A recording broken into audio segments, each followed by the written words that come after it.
Good evening, everyone, and welcome to tonight's meeting of the Environment and Place Overview and Scrutiny Committee. Item number 3 is declarations of interest. If any councillors have got any disclosable pecuniary interests or any other interests, can you let me know? No? Well, I have, and I thought I'd give you a moment first. On item number 6, which is the plant-based and reduced meat and dairy diets discussion paper, a large part of that paper is made up of the plant-based treaty. And as an individual and as a councillor, I've endorsed the plant-based treaty. And while it's not a pecuniary interest, I think it's fair to say that I'm probably predetermined on that debate. So when that item comes up, I'll hand over to my vice chair, Councillor Dalton Gibson, to look after the chair, and I'll go and sit in the public gallery and not take part in the debate.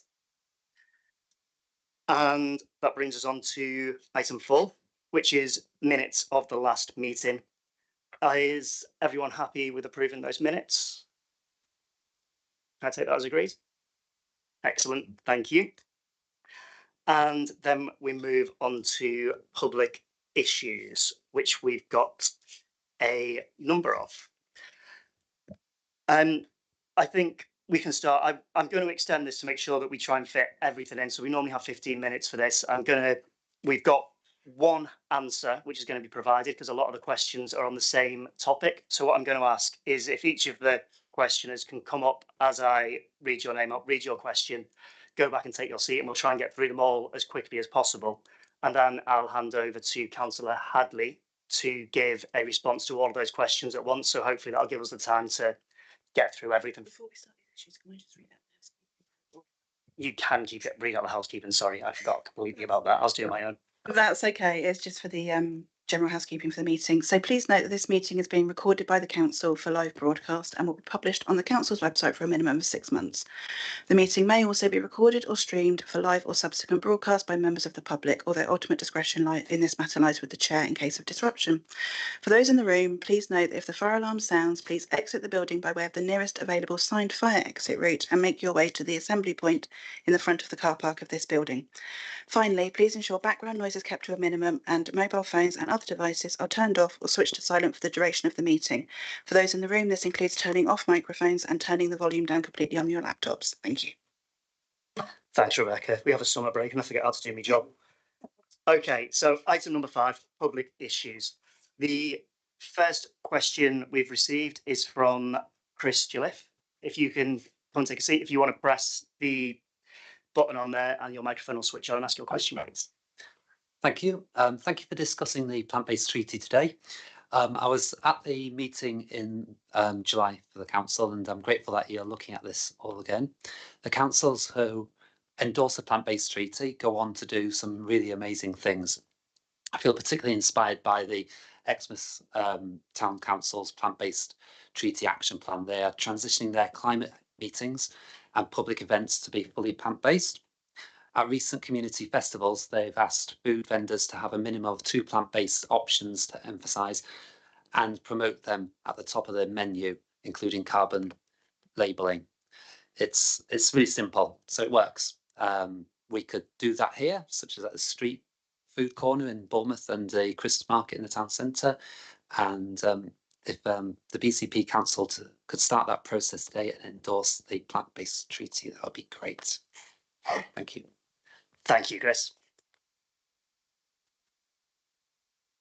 The next question is from Alex Harman.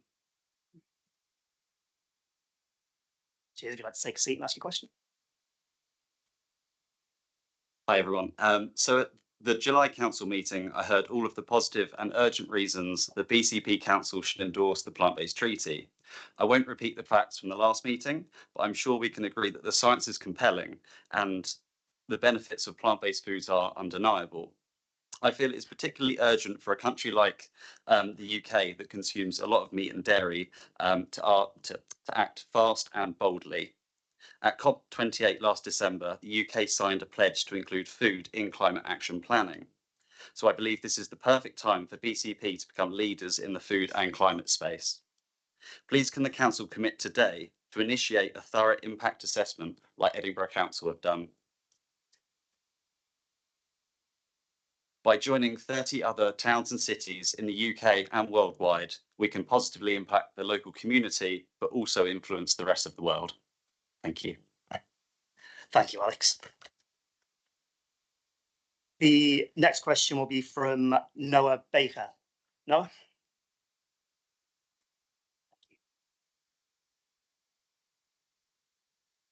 Hello, everyone. So I've just moved to Bournemouth and I heard about the Plant Based Treaty in the Daily Echo.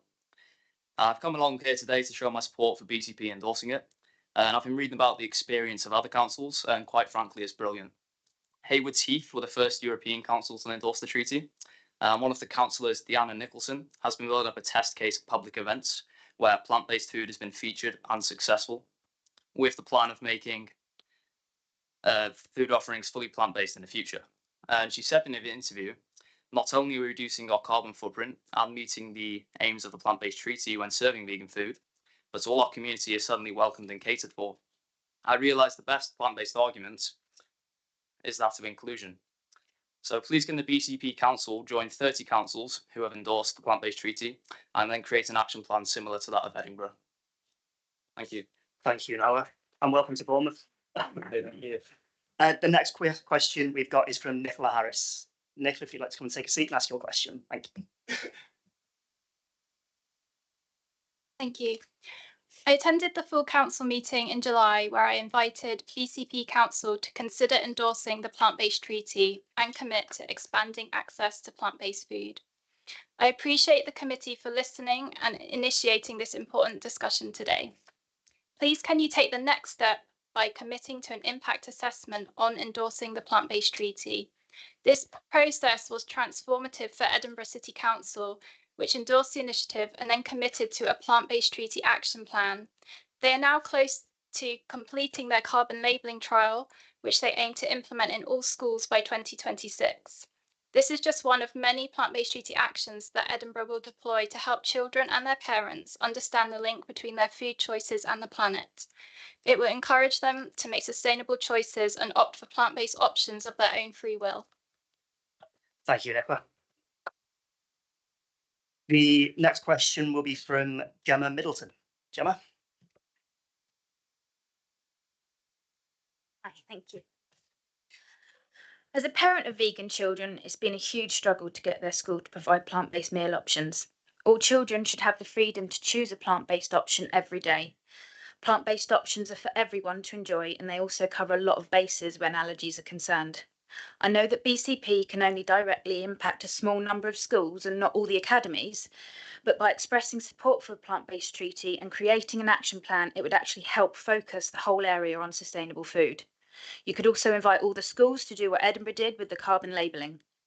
The council has the power of influence and leading by example.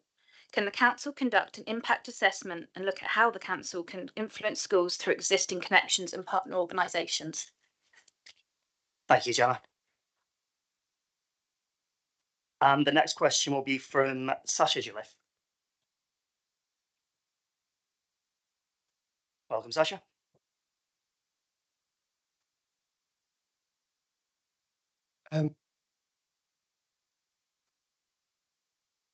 Oh, Sasha, can you just press the button again? It's just gone off the microphone. Perfect. There you go. That's better. Good evening. I thank the council for looking into the plant-based treaty. It's not just about the environment and health. It's also a social justice issue. We must not allow ourselves to be swayed by false justifications, such as I only buy local and smoked salmon is the only source of omega-3, and talk ourselves out of accountability. Humane slaughter is a contradiction that we shouldn't be deceived by either. We will be making a strong commitment that will focus our minds if we endorse the plant-based treaty. Councillor Jim Dixon, Cabinet Member of Healthier Communities at Lambeth Council, said, "The endorsement makes the direction of travel on food and sustainability clear and identifies it as a priority." Let's do the same for the BCP. Can an impact assessment be conducted to scrutinize the issue fully and roll out an action plan?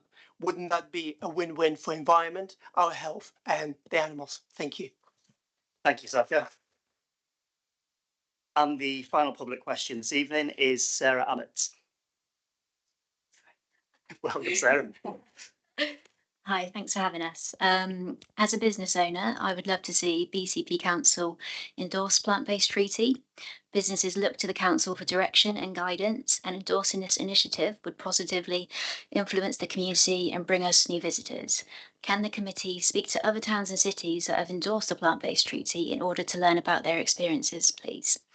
I do urge the Council to be bold. I was disappointed, to be honest, with the Council response in July when the leader said they couldn't support a standalone initiative. I believe we can. Nothing is actually stopping us. Small changes are not going to be enough given the crisis we face. However, a plant-based treaty endorsement, which means you are expressing support for it, along with an action plan, is going to set us on the right path. Thank you, Sarah. Thank you. Okay, that's all the questions we've had this evening. So I'm going to hand over to Councillor Hadley, who's got an answer to provide to all of those in one go, please.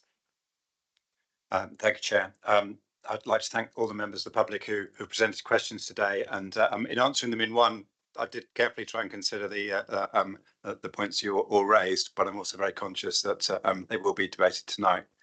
It's because of this level of interest that the Overview and Scrutiny Committee wished to examine this issue further, and my team have been working on a paper to support that, including talking to the other councils who have progressed on this topic. As confirmed at full council, we recognise that change to plant-based or reduced meat and dairy diet is an important component in reducing our personal carbon footprint. The Cabinet felt we could not address and therefore endorsed the plant-based treaty in its entirety.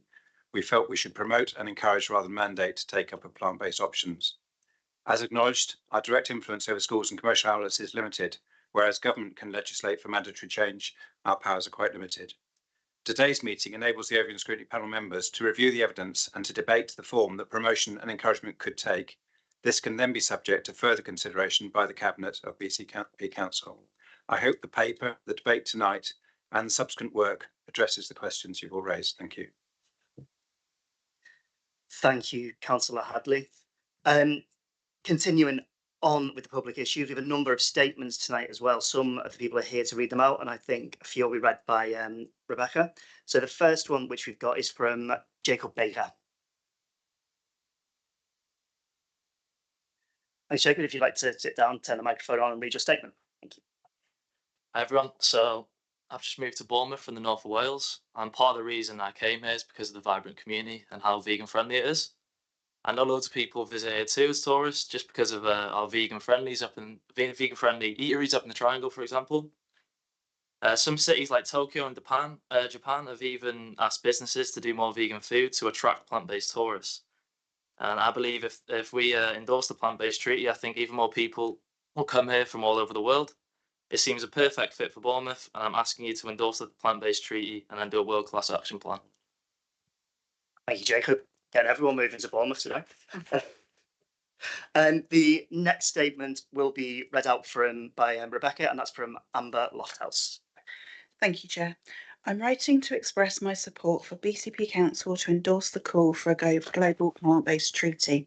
The initiative is supported by 200,000 individuals, 3,000 groups and businesses, and 30 cities, including Edinburgh, Norwich, and Amsterdam. When the councils endorse plant-based treaty, it appears to have a mobilising impact, which spurs the council into action. When Amsterdam endorsed it, they agreed to vegan Fridays in public institutions. I hope Bournemouth can be as focused and bold as this. You've taken the first step by putting it on the council agenda for discussion. I urge you to now turn this into a recommendation for the council to approve an endorsement of the initiative. Thank you. And I believe you're also reading the next, which is a statement from Hannah Ford. Yes, thank you, Chair.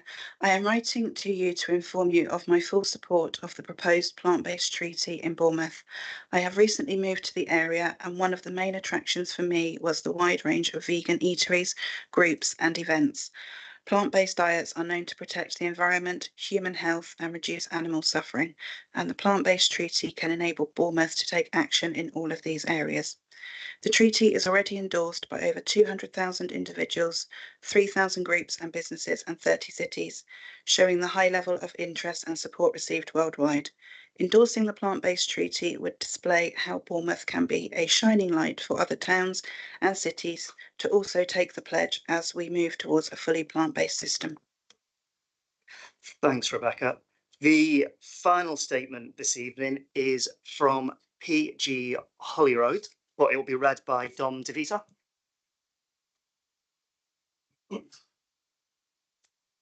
Thanks, Dom. If you just want to turn the microphone on and read out the statement. Thank you. A poem by P.G. Holroyd. Endorse the plant-based treaty. Are you doing your best in your personal quest to reduce your carbon emissions? You recycle your waste and ensure that it's placed into bins with correct definitions. You're reducing your flights and you turn off your lights. You cycle to work when you can. What more can you do? You're certain that you are doing enough for one man. But there's something you've missed from your credible list if your diet is milky and meaty. You need to do these: eat plants and plant trees to endorse the plant-based treaty. Thank you. Thank you very much. And that brings us to the end of item 5. I just want to thank all the members of the public who have come in today and asked questions and made statements. I absolutely love it when people get involved in our meetings, and I've said it before and I'll say it again. I hope that we have the same amount of interest in all the meetings that we have going forward, and all of our residents are more than welcome to attend these meetings, ask questions and make statements. Now we'll move on to item 6, where I'll hand over to Councillor Doughton to chair this item. Thank you. Thank you, Chair. Just give you a moment. Disappear.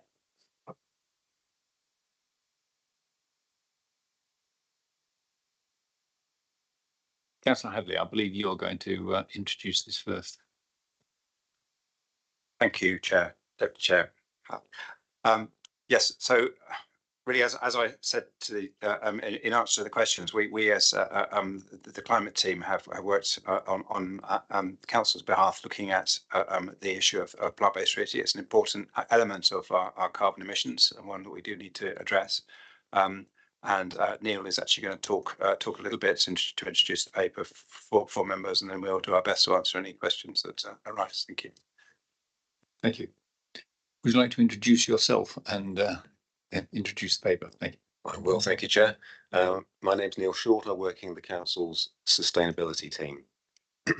And the Chair and Vice Chair of the committee requested that I bring together with my team, not just a solo effort, some evidence around the reduction of meat and dairy in our diets, so that the committee could debate the best way forward that they can recommend to Cabinet.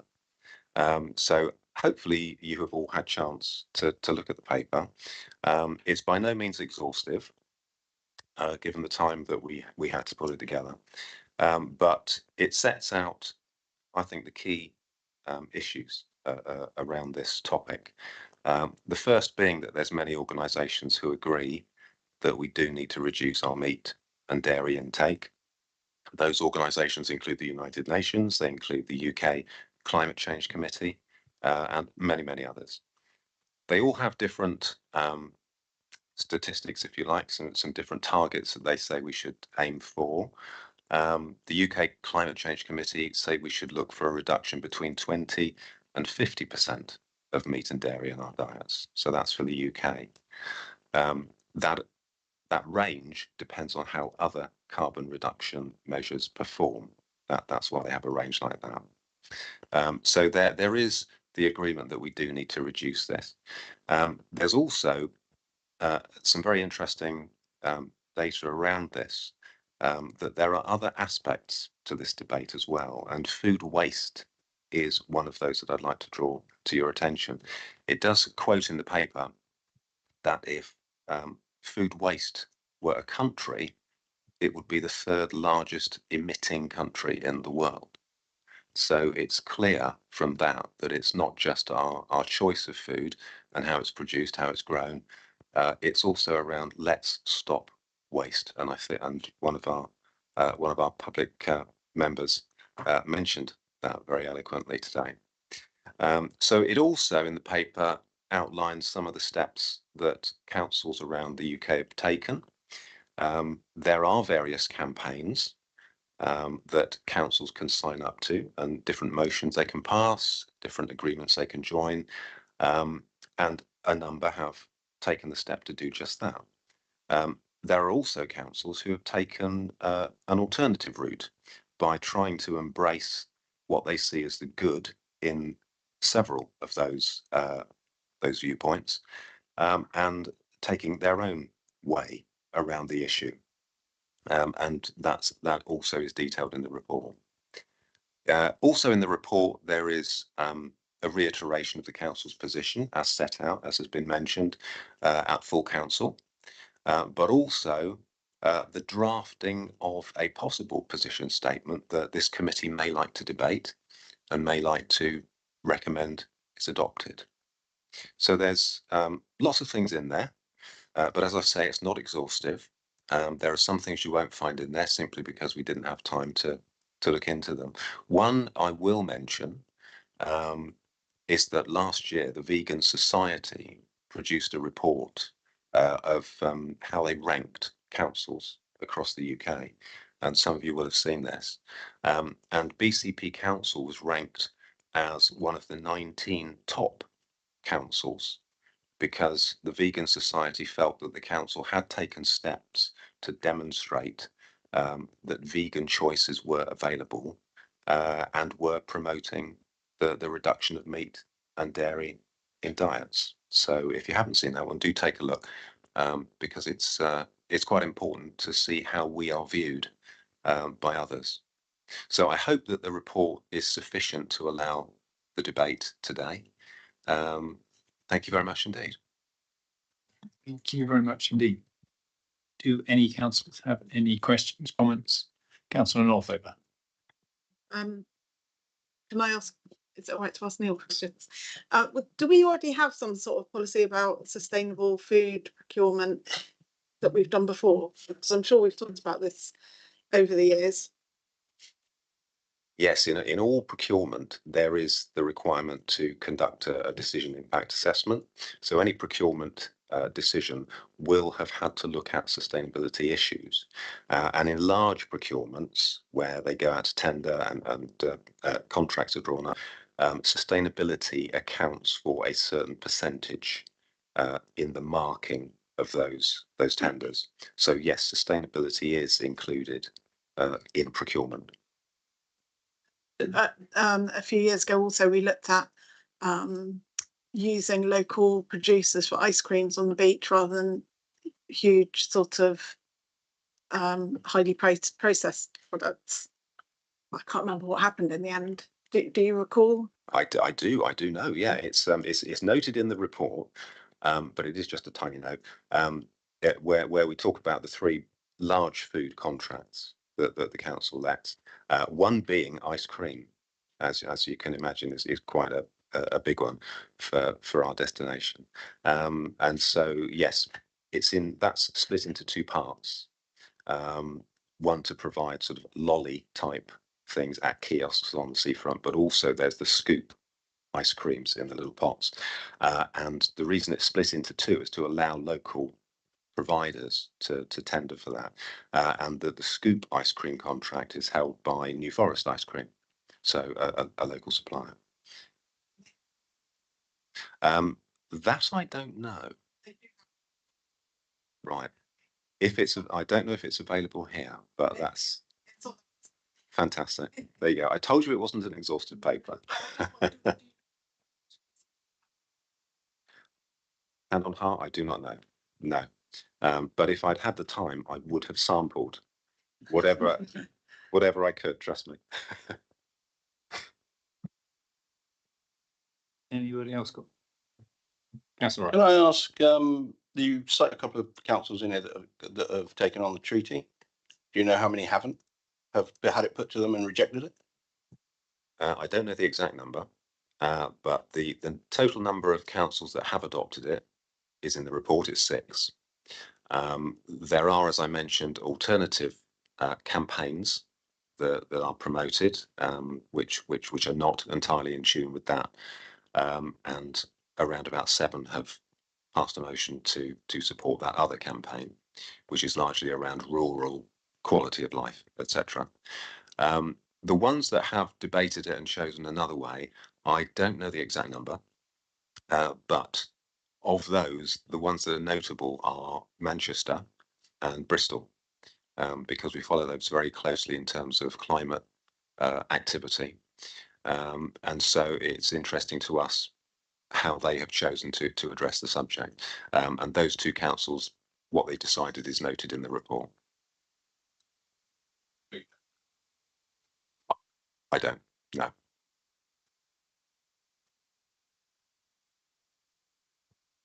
Councillor Goodall. You mentioned sustainability, but which I understand, but I'd just like to dig a bit deeper about sourcing, because I checked out on some of our contractors who we presently use, particularly for meat. They will tell you specifically where the free range material comes from, but when the sourcing comes to other meats, they don't. So, and I've been onto both websites, both the big suppliers that we use. The bacon comes from the Netherlands, and their bacon is heavy on water. And another supplier is selling colony eggs, and there is no method of checking, impossible to determine the source of material such as egg whites and where it comes from. And I just wondered whether we should not be looking more closely. Sustainability is one thing, but sourcing is also something else that we should be looking at. And that when we contract out, we ask suppliers to make sure their sourcing is visible for everybody. I certainly agree, but not having intimate knowledge of the council's contracts and that sort of thing, I can't comment any further than that, other than say that if the committee wanted to take it further and have more information, more research, then that's certainly an area that they could look at, and you would need one of our procurement team, I think, to answer the in-depth questions around that. But thank you very much for bringing that up. I guess, Councillor Gould, that could actually be a recommendation if you wanted to make it one and put a seconder. Yeah, I mean, I've got a number of things to say on this, so whether or not if I could carry on now, I mean, we've got a major problem with meat. We know we're a small cog in what is a vast subject, and this is the problem. So there are some things that are going to happen which are going to be down to national negotiation, and there are some things that we can help with. So we are conscious of the fact that there are 3 major suppliers of areas in Brazil that are cutting down the rainforests, and there are, so that the American companies, JBS, Marfrig and Minerva, and they do deals with Tesco, Sainsbury's, Asda, Burger King, McDonald's and KFC. So, and this brings me to lobbying. We're not in a position to lobby, but I think we are in a position to be able to look at how we deal with things. It may even be a planning issue, so that if planning is if you're objecting to a planning application and that is harm, then it could be argued that if people are selling cheap meat that is not carbon neutral in these supermarkets, then perhaps when there's planning permission comes up for this, we should be putting our ideas into motion. And I don't know if it's possible or even practical, but it is something that we should be thinking about. But as a motion, I would like us to deep drill into our suppliers at the very least. Thank you. Were there any other issues you wanted to do while you've got the floor?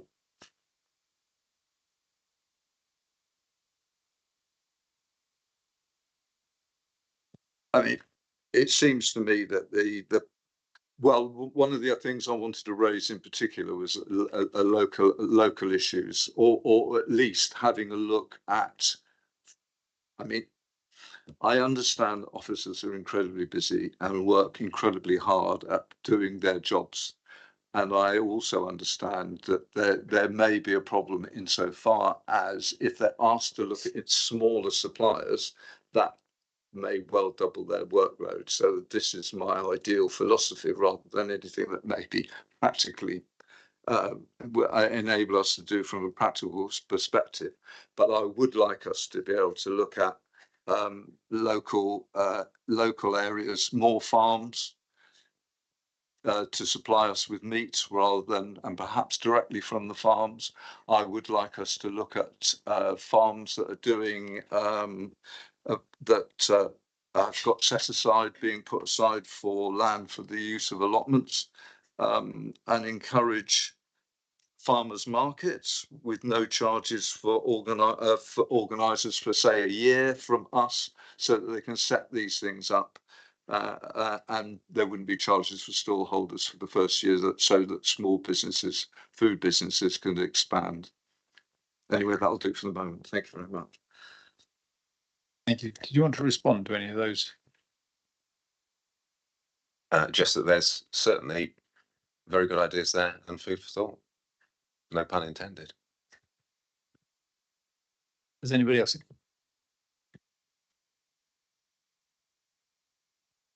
Can I please ask the officer, with regard to the position statement, is there anything in this position statement that BCP Council is not currently doing?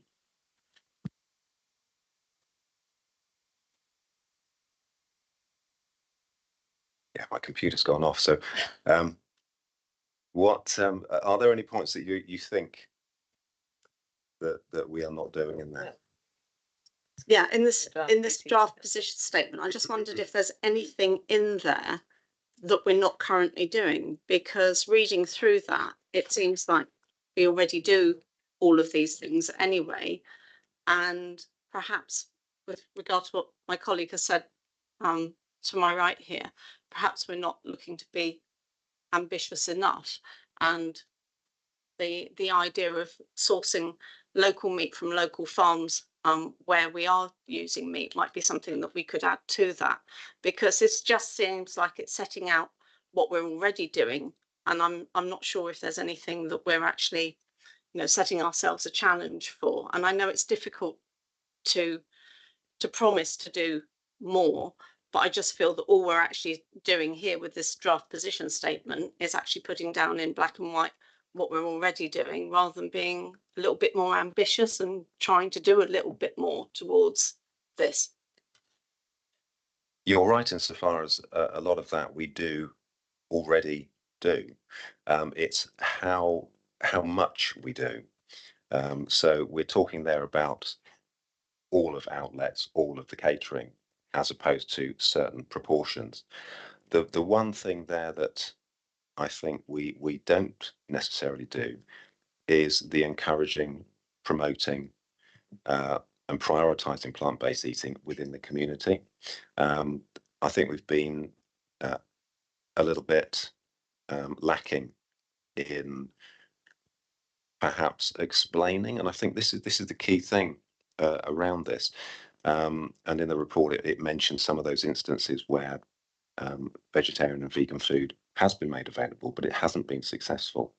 And I think there is a certain amount of education to be done around that.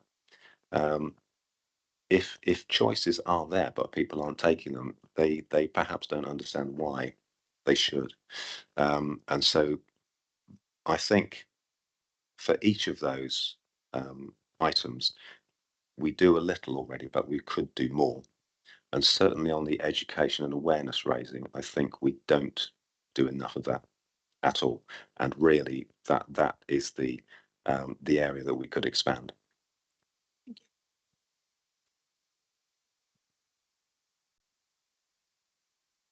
Councillor Hadley. Thank you. If I could expand a little bit on that answer, because I think one of the things that's across the board in terms of climate, we have an ambition to be rather more active in trying to help the public on energy, on transport, on food. There's the whole range of things that we do. You know, there's something about behaviour change. And I think one of the reasons that we've perhaps been a little bit circumspect in our answers to date on this is because we had to take the public with us. We have to work with the public and actually find a way that helps them in terms of, you know, there's good health reasons why plant-based diet is good. There's financial reasons in terms of the cost. There's ethical reasons in terms of equity, and as one of the speakers mentioned, you know, internationally we import an awful lot of water and resources from developing countries as part of our foods that doesn't get to their domestic supply. So there are all sorts of reasons why it's a great idea to do, and something that we should be doing more of. But we, if we ban anything but plant-based products in our outlets, for example, on the seafront, there are commercial outlets very close to them, and we'll just end up closing our outlets.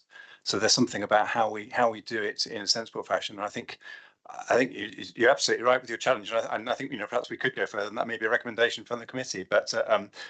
But I think we need to redouble our effort on those areas that we're already doing, and also Councillor Herriot is here and has just taken over the commercial service. I'm sure you'd want to say anything about that, but it's something that I think we have the opportunity to challenge ourselves harder. Thank you. Councillor Herriot. I think it's really interesting in the context of that challenge, actually, to go further, given where the National Trust are, and I think they're a really good example that's hit the press this week as they're looking to take their menu 50% vegan. That's across 300 outlets, and that is mainly with items that are already kind of vegan in tendency. So, for example, I'm sure everyone's kind of seen the scone scandal. That scone has been vegan for over 4 years. Not many people really noticed to begin with, and I think that's perhaps where we can make some inroads. But that requires a change in operation for our commercial operations. National Trust have been doing it for a really long time in bigger kitchens with different skill sets, with different models. And I think it would take a deep examination, but I do think shifting some of our menu more vegan where appropriate is certainly something we'd be prepared to have a really strong look at. Any other councillors got any questions, comments? Councillor Martin. Yeah, thanks, Deputy Chair. Just so a few questions, if that's okay. Firstly, on food procurement, I know it's been said that it's not a lot of maybe knowledge in the room about detail about all the different contracts, but I'm just wondering if it references supplies to day centres. So obviously day centres being run by Tricuro. So I'm just wondering if we actually do, because part of this was we don't have much impact over different facilities to implement this, even if we were to adopt it. So I was just wondering, is our day centres, I'm just wondering what the relationship is there. Do Tricuro come in with us? Do we buy food on their behalf? Do they not procure their own food? Or I'm just wondering how that would, if we adopted that plant-based treaty, would that all go into the day centres? Councillor Hadley, any idea on that one? Well, that has a guess, and it is a guess that the Tricuro would procure their own food. And there is an opportunity for us, because they're a wholly owned company by the council, that we could through contract negotiations with them in terms of the service that they provide, ask them to change their menus and change their procurement. But I don't think we directly dictate their procurement, because they are a separate company, separate entity. Thank you. Councillor Martin. Okay, so second one is where we've had the feedback from our outlets. It's reference to the Durley Hub and about introducing plant-based diet at the beginning. I noticed though, I mean, there's a lot of questions in not just about plant-based treaty, but it's about what's going on at the Durley Hub, because quite often when I walk past it, it does seem not well used. I know there's plans to sort of change that or to develop it over time. But I'm just wondering how, considering its prime seafront location, how much we can read into that when you look at the figures given for what it's taken over those 9 months last year. Quite low. It was Let me just find its page. It was about, yeah, it was around about, yeah, £12,000 for food offering over 9 months, which even just, that was when it reverted back to offering plant-based and non-plant-based options. And that just seems like a really low amount. Yes. That figure is not quite right. The total sales, I think, over that period were £140,000. That number in there reflects the hot food sales only in the first quarter from January to April of that year. I think there's obviously a bit of missing context that I queried when I saw that figure, because that was remarkably low. I think, given that it had 4 months, I think it's interesting that it probably wasn't given a really big chance, but also the seafront outlets are under significant pressure to deliver revenue that support the council elsewhere, and they have to be pretty commercial in order to do that. And if you think about where they are located, if you're adjacent to a harvester, for example, they're not giving up their commerciality for anyone. So that's the context that those outlets have to live in. But yeah, the Dirty Hub, we know, remains a challenge. I was down there over the summer, and it is pretty busy as an outlet. It's just a lot of it is ice cream sales, and obviously that's not reflected in a hot food sale figure. Then the other question was just about for Woodpecker, in terms of the information they gave in bullet point 1. They said there's a high wastage of alternative milks, and then in the final bullet point they said alternative milks are popular. So just wondering which one it is. I'll take that again.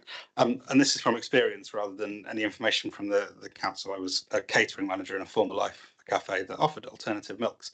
It depends on context where you are. Keeping a consistent offer. It also requires, I suppose, a balance. Relatively popular, I think, is probably the word we're looking for in that. But yeah, in different cafes they will have different volumes, and obviously a golf club kind of community cafe offer is very different to a high volume seafront outlet. So like in places like that, obviously they offer a range of alternative milks. So alternative milks could still be popular, but it could still be a high waste. Is that? I mean, yes, it depends on the management of it. I would have to kind of ask for a lot more information before I can really answer that in the thing. But yeah, they are, as with any product that you run in a cafe, wastage is an item you monitor carefully. But that's not to say that these things can kind of slip away, shall we say? But yeah, I would have to know in full detail about that cafe before I could answer that properly.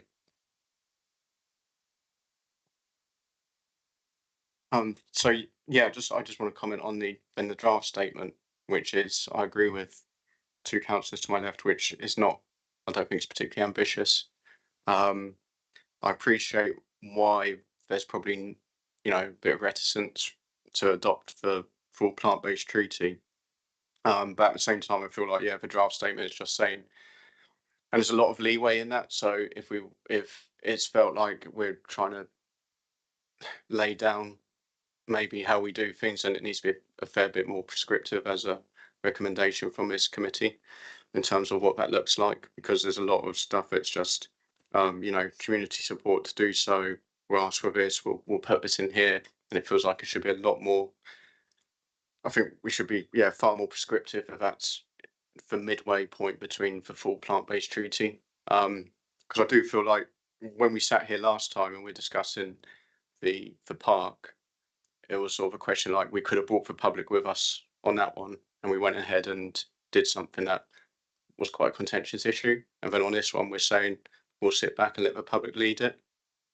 And it just feels like we could be maybe playing a bit more of a key role in trying to sort of, provide something of a high quality, and say, like, this is what we can have, and the public come with us in that sense.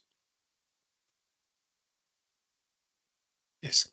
Sorry, Councillor Rice first. Yeah, can I just get some clarification regarding the plant-based treaty? In my mind, the plant-based treaty was more about moving away from heavily meat and fish and dairy oriented diets to just it being more plant-based, but not necessarily excluding all meat and dairy. So, for example, I would love to have an 80% plant-based menu with a little bit of meat and dairy. And that was my understanding of the plant-based treaty. So can I get clarification on that? And none of the things in there actually say that we would be not eating necessarily excluding all meat and dairy. There's lots to do with ethical production of food and not expanding new animal farms, but it's not actually talking about veganism. It's just about increasing the amount of veg in our diet. Neil, can you comment on that?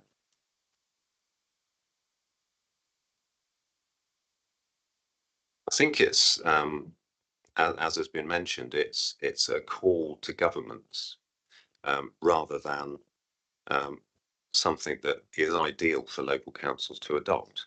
That's just my view. And in doing so, the strength of opinion is around this is a vegan treaty. It is seeking to not have animal and dairy in our diets and to promote veganism, which is entirely a valid point of view, as are many other points of view. So that is my take on it. I wonder if other people in the room who are involved would have a view on that as well.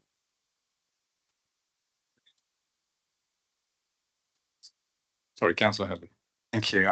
Yes, and I think Councillor Rice is correct. It is about moving the dial significantly, but there is stuff about ceasing investment in farms, fish farms and meat farms, which we have absolutely no control over, and are national matters. So I think that Neil's correct in the sense there are things we cannot influence, and I think that's part of the balance we're trying to tread. We do need to move the dial further. I think I accept that what we prepared is perhaps it could be interpreted as do nothing more than we currently do, and that's certainly not what I intended it to do. But I think equally we cannot adopt. Well, I'm not sure we can adopt all of the aspects in the plant-based treaty because we don't have control over them, and some of them are therefore for government. And the best we could do is to lobby on behalf of our population to central government, as could individuals. Yeah. If I may, thank you, Chair. Yes, in putting the paper together, we spoke to Edinburgh Council, who are held up quite rightly as one of the trailblazers in adopting the treaty and adopting an action plan and taking action on it. And I think it's fair to say, and it's again some of the details in the report, that even though Edinburgh have signed the treaty and clearly have adopted it, their action plan, what they're planning to do, is rather more along the lines of awareness raising. So rather than saying everyone in Edinburgh will not eat meat, they are trying to raise awareness that meat and dairy consumption should be reduced. So even those authorities that have adopted it are taking a very mature, if you like, view of what they can do. So I think that is worth bearing in mind. Any other questions? Yes, sorry, Councillor Ricketts. Thank you. Going back to the position statement, the draft position statement that we're being asked to consider tonight as well. If we're going to adopt something along these lines, I also think it needs to be measurable. It's all very well saying this, but how are we going to measure our success against it? And how are we going to report back on that success? So I think that needs to be considered if we're going to adopt this. Thank you. Do you want to comment on that? Thank you. I do. It's pleasing that these are the sort of comments that are coming, because the whole point of the paper is to create a discussion, and so it's brilliant. So thank you very much. Sorry, what was the measurable? Yes. Sorry, I digressed. In the paper, it does mention how you can measure emissions from food production, food consumption, because of course some of you who have seen the papers that we produce around our climate action will know that that is not included in it, because it's one of the more trickier and less developed things. But in the paper, it does mention some of the emerging systems. WRAP, the waste charity, have come up with one for businesses to use, and there are others. The one being the Heriot-Watt University in Edinburgh that was mentioned by one of the public questions, is being trialled on carbon labelling. So it is difficult. We don't do it yet, but there are things emerging that may well enable us to measure it. But it will be complex to do. But as you say, if we're going to do something, if we're going to put resources towards something, we do need to measure it. Respond as well. Thank you. Yes. Well, it's something I've been challenging the team, and Neil's been rising to the challenge in terms of measuring our carbon impact in a much more visible way through dashboards. And I think that if that's a recommendation from the committee, since it could be to actually look at these and try and find a measurable target for what we've written here, is something that we could commit to, and it may not measure the whole journey, but it would show positive progress towards those things, and actually that we are rising to a challenge. So I think we'd have to talk to people like procurement and other departments within the council in order to come up with what the appropriate measures and targets would be. But I think that's something that we could look to do. Thank you, Councillor Rice. Sorry, Councillor Rice. Councillor Harris wanted to come in. I just wanted to come back to my earlier question on whether they're actually calling for a ban on meat. So in Wikipedia, it's saying an end to the expansion of animal agriculture. It doesn't mention anything to do with actually not eating meat and completely, and the promotion of a shift to sustainable plant-based diets. Fundamentally, I think I would like the council to be as ambitious as possible, and one of the few things that we can do is have sort of a presence and a guidance to the population and show leadership. And so I think it's important that we have declared a climate emergency, and for me this is very much linked into the carbon footprint of food, as well as the ethical aspects of it, and the health aspects are huge. So measuring the carbon footprint would be extremely important.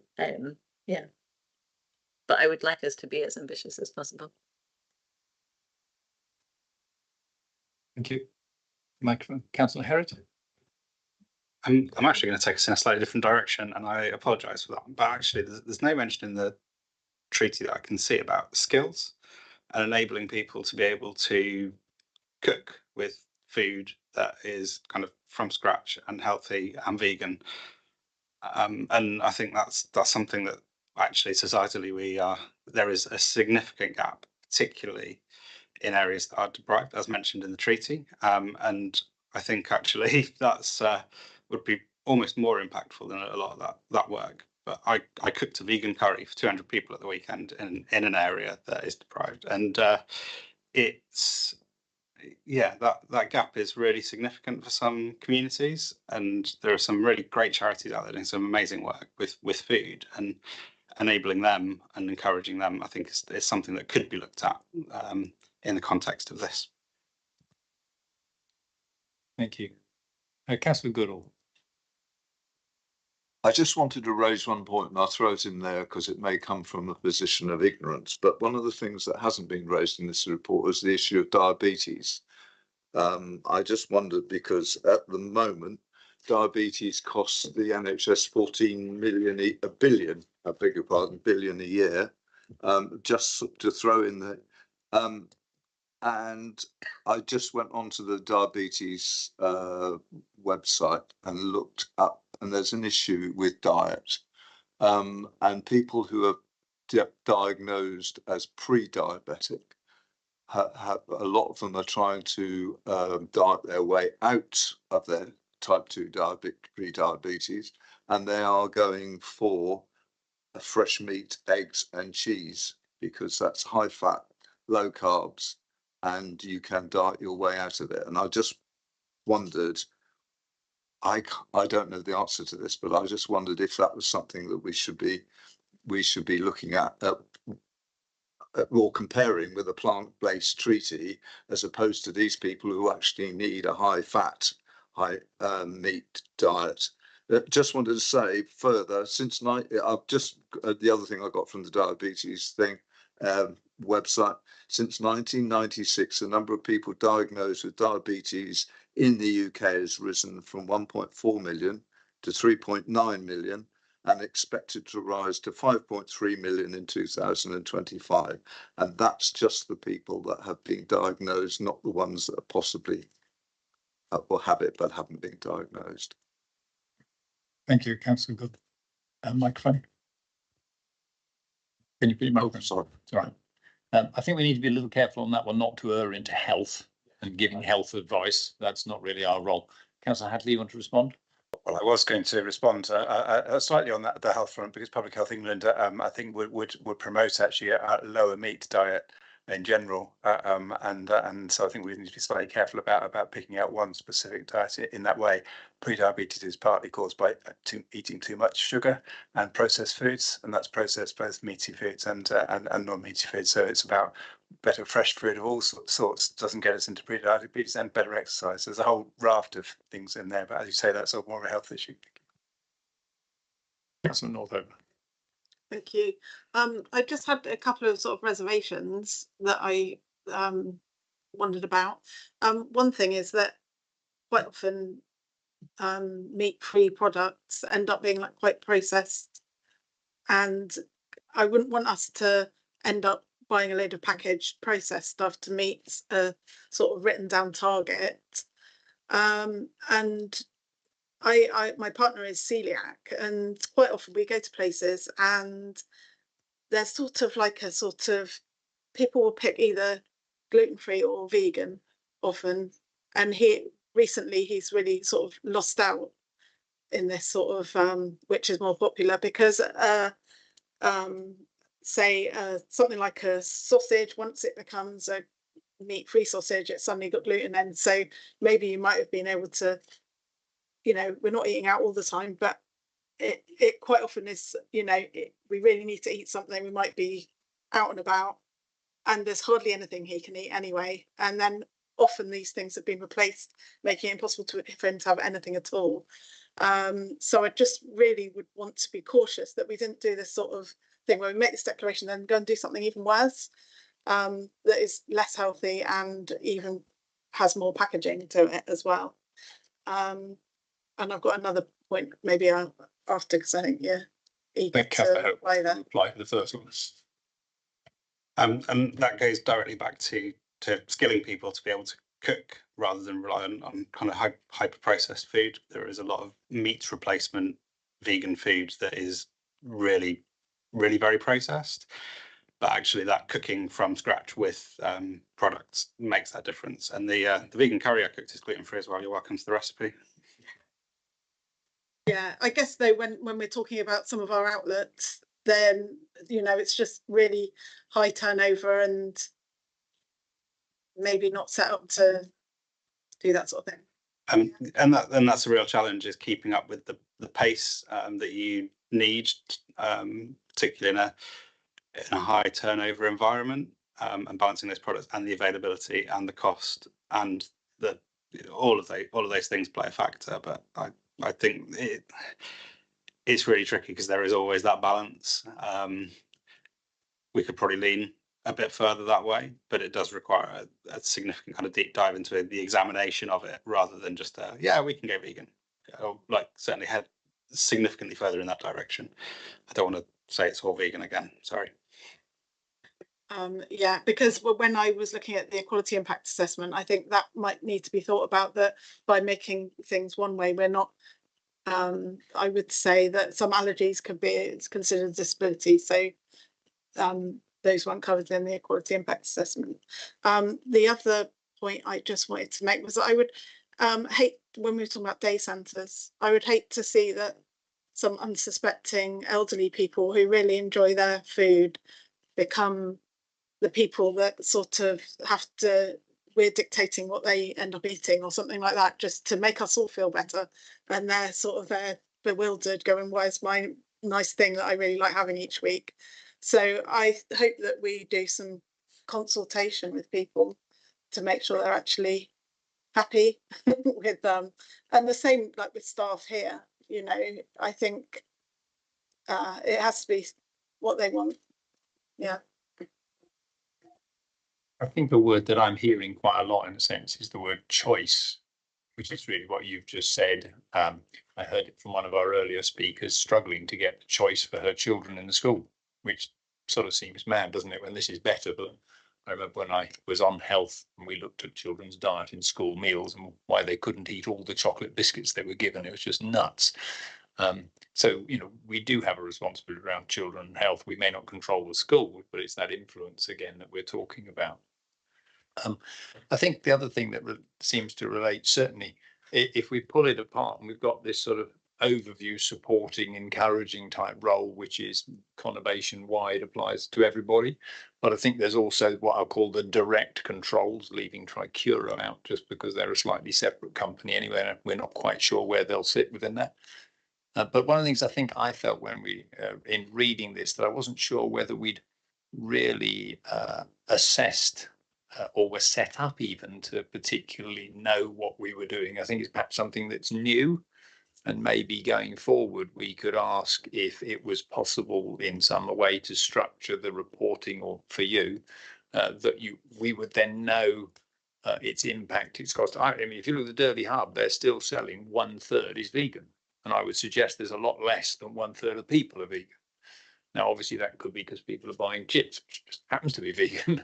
So, you know, there's obviously that impact. But if we can't drill down on the numbers and understand what's going on, so if we knew what, for example, percentage of a menu is vegan, can we identify, you know, I would have thought it might be reasonable to go as far as to say, well, let's try and get at least one vegan main menu option, like you're saying for your husband, can't have gluten-free. But I completely accept that we can't turn everything over, otherwise we'll end up with all our beachfront closing, and then they'll have to go to places that aren't vegan. So it's about, to me, that's why I think it's all about the choice and the option. And I just wondered whether, I know you're new to the portfolio, but whether you could look to the sort of reporting system so that we can get more information as we go forward. Because, and it goes back to Councillor Rickett's point, we need to measure. What are we doing now so that we know whether we're doing more in the future? It may just be me being well over 60, but the truth is, in my view, this is something that has grown over the years. You know, we have a number of restaurants in the town now that are vegan that weren't there 10, 15 years ago. And so we need to measure where we are as a baseline so that we can then say, okay, we're being successful in-house, there's more demand. Not to force anybody to it, but you know, when people don't even have the choice, that seems to me that that's perhaps something that we should be addressed within our direct realm of control, if people would agree with that. Any other comments from anybody on that basis? Councillor Martin. Yeah, well, just going back to you know, how we're going to monitor this. So, for instance, like the first 2 bullet points within the draft charter, I mean, if there's no community support to do so, then like the first 2 bullet points don't really happen, do they? So it's like things. So how would you even measure? So we're going to take a lead where it has influence and community support to do so, but if it doesn't have community support to do so, then we won't force, and then we'll take a step back, and then we've not met like 1 and 2, so we're not even really adopting points 1 and 2. Councillor Hadley. Sorry, Councillor Harris. I don't want to kind of answer for another portfolio, and it's actually not anyone that's in this room, but actually we do have some strong food links, the Access to Food Partnership. that we could perhaps do some more monitoring within the community in terms of how that food is going out in the food bank. Now that is speculation rather than a definitive answer, but we do have some links within the community that can kind of see where that is going, certainly on one front, but I think the wider community is much harder to measure.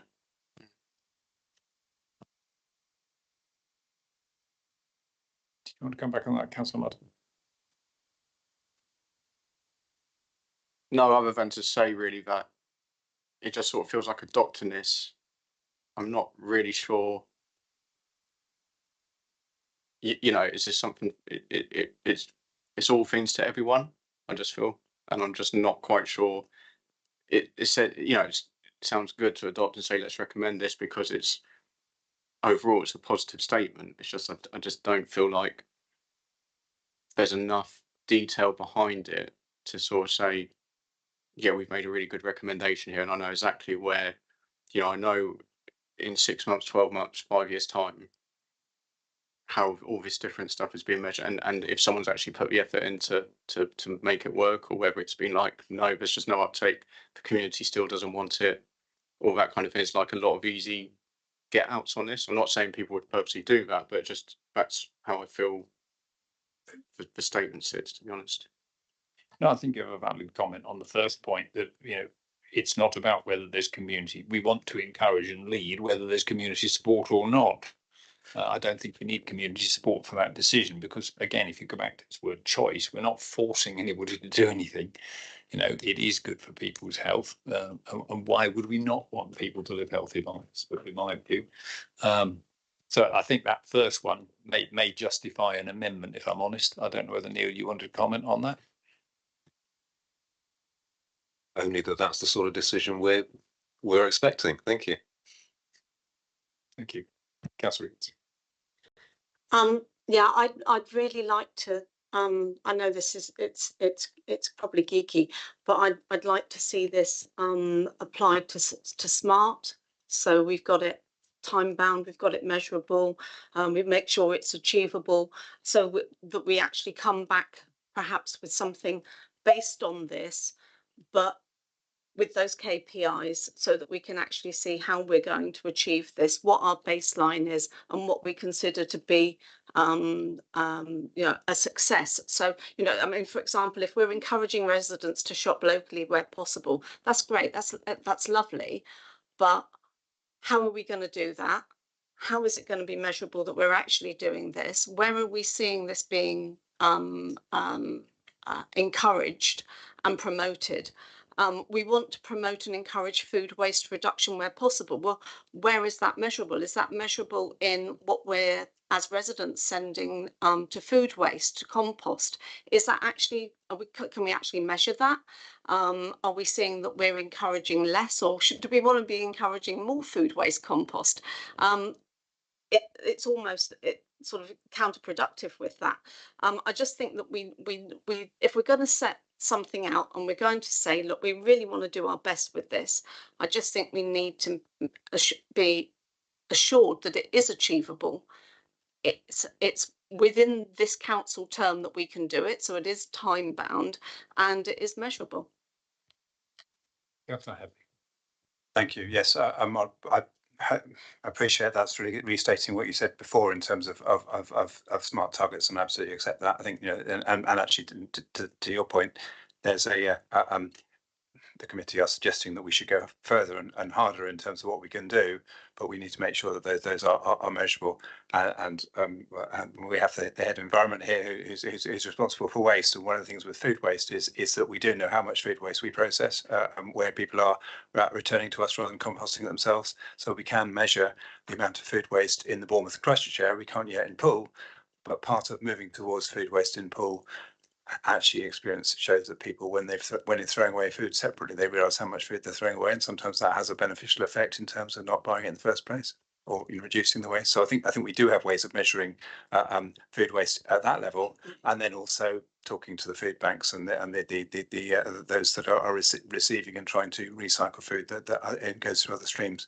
There are measures. I don't want to promise them now because I don't think we've got the detail to be sure on the metrics, but I think we need to actually go away and come back with a proposal which does cover that. And I think, you know, in that first bullet point said about where's community support to do so, that's a key bit about choice. We can't, you know, if you just take it and say, well, you know, we want you to eat less meat, or Councillor Hadley says you should eat less meat.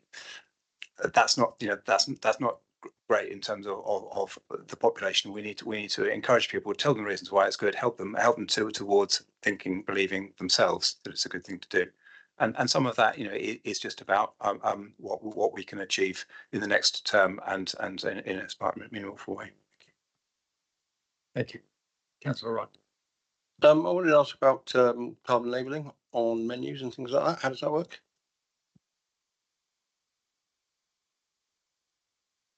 What was the exact question?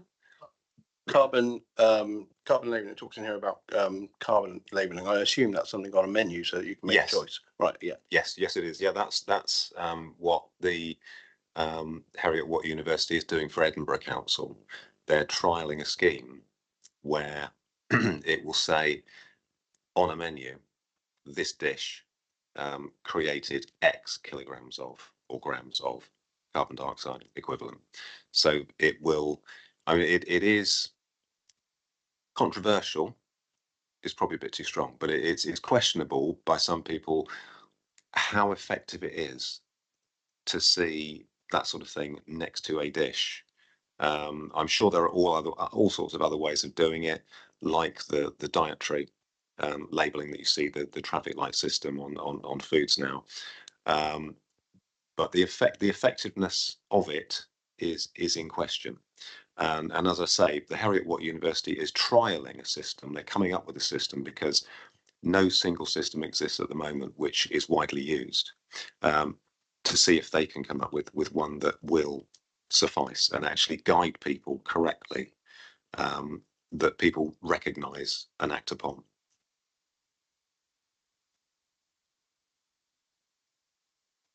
What's your understanding of the accuracy of that? That, you know, that's how it would, you have traffic lights or words or numbers or something. What's your understanding of how accurate that is? At the moment, it's not very, which is the problem. There are, as I say, there are some embryonic ways of doing it. If you Google search, you will find various companies and initiatives that will do that for you. But certainly the food industry queries whether any of them are actually sufficient and accurate enough. And it could be, if you've got different schemes and companies choose different schemes, if those schemes don't align, then it makes a nonsense of the whole thing. Yeah, I agree. I read a report from a paper from Metropolitan University London that says it's virtually impossible to measure carbon for any one item. And as soon as you start mixing it together in a meal, making it have several items in that, it's virtually impossible to measure the carbon. They give the example of a lettuce from Spain and a lettuce from Holland. Your supplier, you might get the country of origin from your supplier, but you won't get where it's from, and it might be the Dutch one day and the Spanish one the next day. So you couldn't be changing your menus every day. So I think that's something that would need to be looked at very closely, because it looks like it's virtually impossible to actually label carbon on a menu. Yes, exactly, and that's why no one is rushing to adopt any one system until they've been sort of tested, and there is some assurance that what you're adopting is accurate.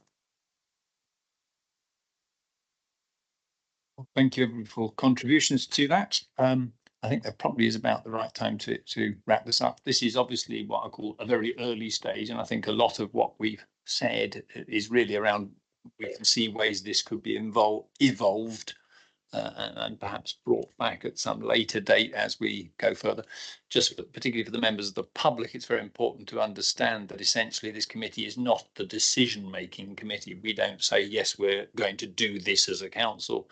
All we can do, the length of our, would be to make a recommendation to Cabinet that they're the ones who will be then taking the decisions forward, of course. So it's important to understand it's not that we're ducking a responsibility to make a decision. It's not our job.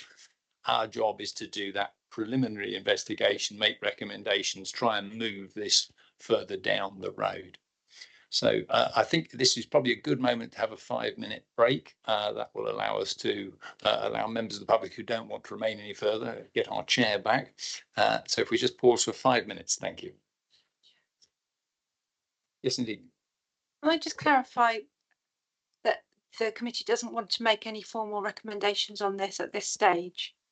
Because there's been various things suggested. I just want to be really clear whether you are making any recommendations or whether you're just going along the line of you've made comments and you're hoping that the portfolio holder and the officer have taken them on board. I'd like to vote against it. Okay.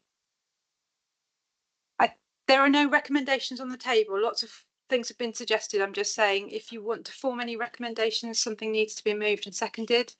You don't have to form any at all, but I just wanted clarity around that position for the committee.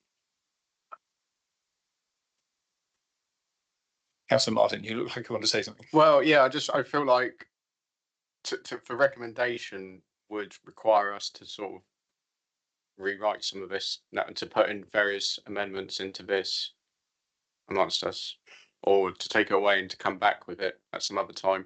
In a sense, can we take this out of the group, work on it and bring it back here? Because I can recommend that we support this treaty. I don't have a problem with that, but not with the position statement. Don't have a problem with that, but also we've all said there's plenty of work that can be done on that, and actually we'd like to be recommending something maybe a bit stronger and with more detail, more like KPIs and just everything behind it. Councillor Hadley. Thank you, Chair. I think this isn't a decision that's coming to Cabinet, so it's not something that you need to maybe make a recommendation for change on a decision. I welcome the debate that we've had and certainly will take on board all the points raised, including the concerns about measuring the carbon impact in menus. And if it's useful to the community to have it come back to you at a later date, very happy to bring it back to you. But I'm not sure. It's for you whether you want to make a recommendation, but particularly the making it measurable, making it more challenging to ourselves are things that I think we take away from it. So Ricketts, you indicated. I'm inclined to propose that we consider the council's position statement, the draft position statement, but ask that this is brought back with how this will be measured, how it meets the SMART criteria to be specific, to be measurable, to be attainable, and to be time bound, and to see actually whether we can just tease this out a little bit more, to be a little bit more ambitious. I'm happy to propose that if anybody is happy to second that. So we get another bite at this cherry, but it is based around this position statement, but just stating how we can see that it's measurable, the reporting back to us as a council to prove that we are actually doing something positive on this. Because I'm sure that we are, but if we're doing 10% now, I want to make sure that if we're aiming to do 50% of what we're saying, that we can actually do that. So it's got to be achievable as well. That's really important. It must be achievable. So that's what you. Yeah, I'm happy to second that because I think it's really important. We had a great discussion here today. Lots of great points have come up, but I fear we'll all walk away from this and nothing further will happen. So I think having the recommendation that Councillor Ricketts has just said means we'll come back to this. We will look at measurability, we'll give it more teeth and take it further, and then maybe have something to recommend that the Cabinet looks at in the near future. On that basis, can I just see a show of hands for those who would support that recommendation?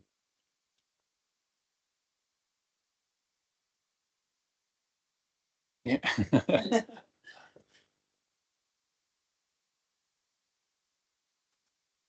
think that's unanimous, isn't it? Okay, so that's obviously carried. So if we could ask Neil to take it away. I've been making notes about things. I'll drop you an email, and then it will come back at a time. We'll agree in the programme and when it fits in with yours. But thank you very much, everybody.